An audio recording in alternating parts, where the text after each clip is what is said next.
നമസ്കാരം. News globe ടിവിയിലേക്ക് എല്ലാ മാന്യ പ്രേക്ഷകർക്കും സ്വാഗതം.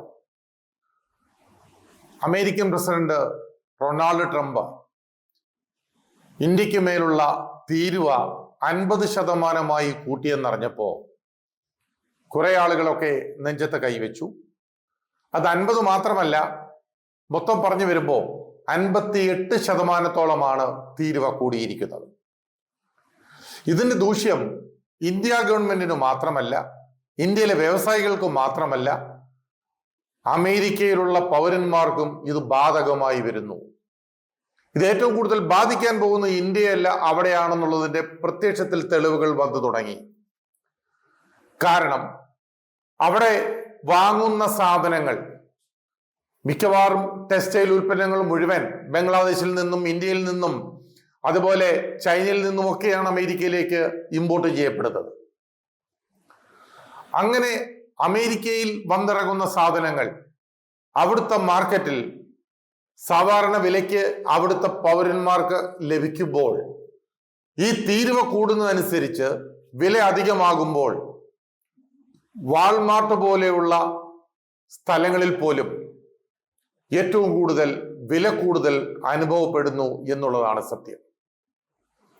കിറ്റെക്സ് സാബു ഒരു ദിവസം 6 ലക്ഷത്തോളം പീസുകളാണ് വസ്ത്രത്തിന് ഉണ്ടാക്കുന്നതെന്ന് സാബു പറയുന്നു.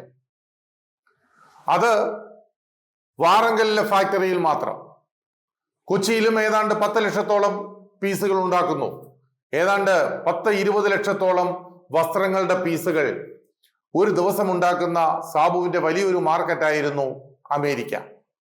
അതും ലോകപ്രശസ്ത കമ്പനിയായ വാൾമാർട്ടിലേക്കാണ് എല്ലാ സാധനങ്ങളും അദ്ദേഹം ഇവിടുന്ന് കയറ്റുമതി ചെയ്തുകൊണ്ടിരുന്നത്. ഇപ്പോൾ അത് മുടങ്ങി.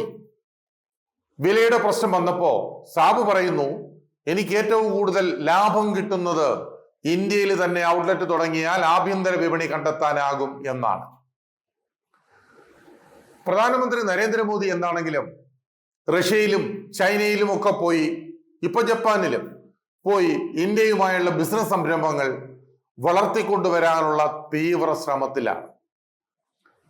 അങ്ങനെ റഷ്യയിൽ നിന്ന് ക്രൂഡ് ഓയിൽ ഇറങ്ങുന്നത് വഴി ഇന്ത്യയിൽ എണ്ണയ്ക്ക് വില കുറയും എന്നൊരു അഭ്യൂഹം പടരുന്നുമുണ്ട്.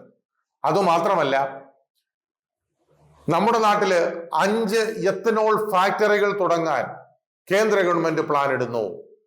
നെല്ല്, ഗോതമ്പ്, ബാർലി, കരിമ്പ്, അതുപോലെ മുനിസിപ്പൽ മാലിന്യങ്ങൾ എന്നിവയിൽ നിന്നെല്ലാം ഇന്ധനം ഉൽപ്പാദിപ്പിക്കാം എന്ന് കണ്ടെത്തിയതിനെ തുടർന്ന് അതിന്റെ ആ ഫാക്ടറികൾ, എത്തനോൾ ഫാക്ടറികൾ 5 എണ്ണമാണ് ഇന്ത്യയിൽ തുടങ്ങാൻ ആലോചിക്കുന്നത്. അങ്ങനെ 5 ഫാക്ടറികൾ ഇന്ത്യയിൽ തുടങ്ങിയാൽ ഡീസലിന് 50 രൂപയായും പെട്രോളിന് 55 രൂപയായും കുറയും എന്നാണ് നിതിൻ ഗഡ്കരി അവകാശപ്പെടുന്നത്. ഇപ്പോൾ അത് നന്നായി വരട്ടെ. അതുമാത്രമല്ല, ഏറ്റവും കൂടുതൽ ഇന്ത്യയിൽ കയറ്റുമതി ചെയ്യുന്ന സമുദ്രോൽപ്പന്ന കയറ്റുമതി, ചെമ്മീൻ ഉൾപ്പെടെയുള്ള സമുദ്ര ഉൽപ്പന്ന കയറ്റുമതി അമേരിക്കയിലേക്കാണ് പോകുന്നത്. അതിൻ്റെ ഒരു മാർക്കറ്റ് ഒരുപാട് കുറയും. ഏതാണ്ട് 1,40,000 കോടി രൂപയോളം ഉൽപ്പന്നങ്ങളുടെ കയറ്റുമതി വഴി ഇന്ത്യക്ക് നഷ്ടമുണ്ടാകും. പക്ഷേ അങ്ങനെ നഷ്ടമുണ്ടായാൽ ഏതാണ്ട് 3 ലക്ഷത്തോളം കോടി രൂപയുടെ ഗുണം ഇന്ത്യയിലുള്ള ജനങ്ങൾക്കുണ്ടാകും എന്നാണ് പറയുന്നത്. അമേരിക്കയിലെ സാമ്പത്തിക ശാസ്ത്രജ്ഞന്മാർ വരെ ഡൊണാൾഡ് ട്രംപിനെതിരെ നിൽക്കുന്നു. അവരൊക്കെ പറയുന്നു, ഇത് തിരിച്ചടിയാകും, യാതൊരു സംശയവുമില്ല, ഇത് തിരിച്ചടിയാകും എന്ന് തന്നെയാണ് പറയുന്നത്.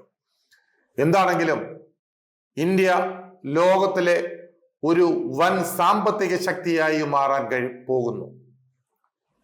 ചൈനയാണ് ലോകത്തിൽ ഏറ്റവും കൂടുതൽ ജനസംഖ്യ ഉണ്ടായിരുന്ന രാജ്യമെങ്കിൽ അത് മാറി ഇന്ത്യക്ക് ആ പദവി ലഭിച്ചു കഴിഞ്ഞപ്പോ നമുക്ക് ആൾക്കൂട്ടം മാത്രമല്ല, ബുദ്ധിയും അധ്വാനിക്കാനുള്ള കരുത്തും അതേപോലെ നേർവഴിക്ക് നടത്താൻ ഒരു നല്ല ഭരണകൂടവും ഒക്കെ ഉണ്ടെങ്കിൽ നമ്മുടെ നാടും അത്യുന്നതിയിലേക്ക് വളരാൻ സാധ്യതയുണ്ട്.